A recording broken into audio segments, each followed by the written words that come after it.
What if the biggest dreamer in Indian business history never saw his dreams come true? No applause, no ribbon cutting, no moment of victory, just belief. This is not the story of a billionaire lifestyle or overnight success.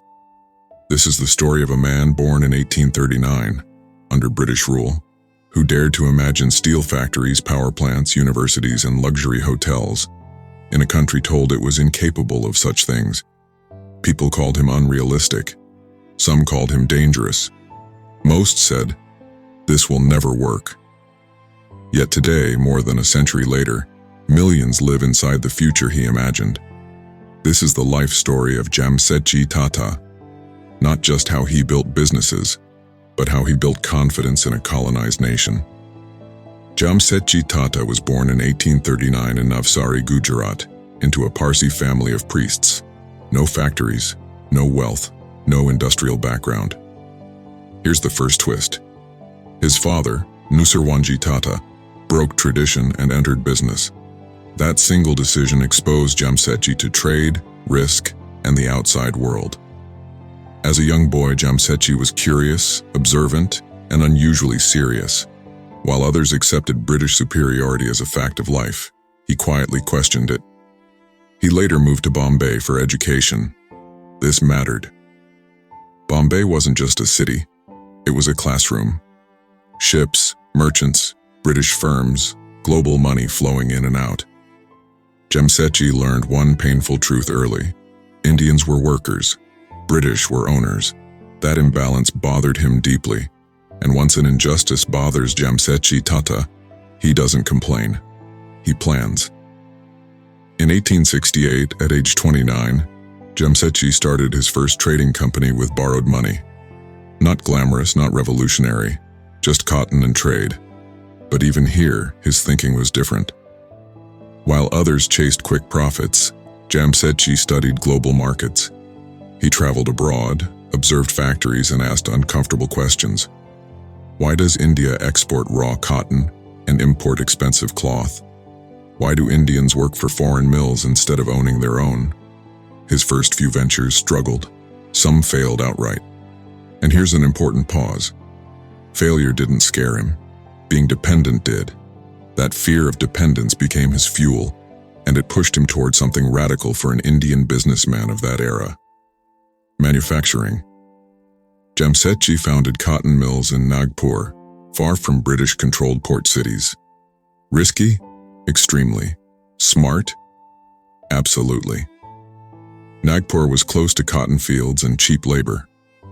Jamshed paid workers fairly, introduced better working conditions, and focused on quality.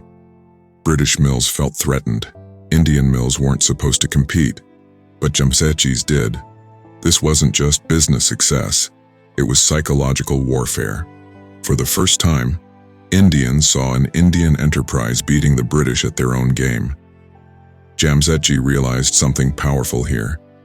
Industry could become resistance, and that realization gave birth to 3 dreams so big that even his supporters thought he'd gone too far. Jamshed Tata openly declared his life goals. 1. A world-class steel industry for India. 2. Cheap and reliable power. 3. A top-level scientific education institute. Let's be honest, this sounded insane in the late 1800s. India had no steel industry, no technical ecosystem, no political support. British officials mocked him. Indian elites warned him to stay safe.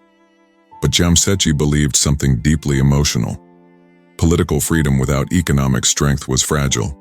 So he studied steel plants worldwide. He hired foreign experts. He invested his own money. This wasn't ambition. This was obsession. And obsession always comes with a cost. Jamshed worked relentlessly. Travel, stress, criticism, setbacks. His health declined. Yet even on his sickbed he planned. He created trusts to ensure profits funded education and research. He believed wealth without purpose was meaningless. Here's a powerful detail. Jamshed insisted that his businesses treat workers with dignity long before labor laws existed. Clean water, housing, healthcare. Why? Because he wasn't building factories, he was building citizens. And then, one final symbol of pride took shape. In 1903, the Taj Mahal Palace Hotel opened in Bombay.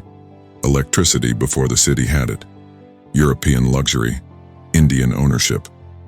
Whether or not Jamshed was denied entry into a British hotel, the message was clear. Indians deserved the best. Sadly, Jamshed was already ill. He never truly enjoyed the success of the Taj, and worse, his biggest dreams were still unfinished. Jamshed Tata died in 1904. No steel plant, no power station, no science institute. From the outside, it looked incomplete. But here's where the story turns emotional. Jamshed didn't build outcomes. He built systems, values, and belief. His sons and successors carried his vision forward. Steel rose in Jamshedpur. Power lit cities. Education shaped minds. Jamshed never saw them, but they exist because he believed first. Conclusion: why Jamshed Tata still matters. Jamshed Tata didn't fight the British with weapons. He fought them with factories, ethics, and imagination. He proved that Indians didn't lack talent. They lacked opportunity, and instead of waiting for permission, he built it. So here's the final question. If one man under colonial rule with no industry behind him could dream this big, what excuse do we really have today? Jamshed Tata didn't live to see success, but he changed history anyway. That is real legacy.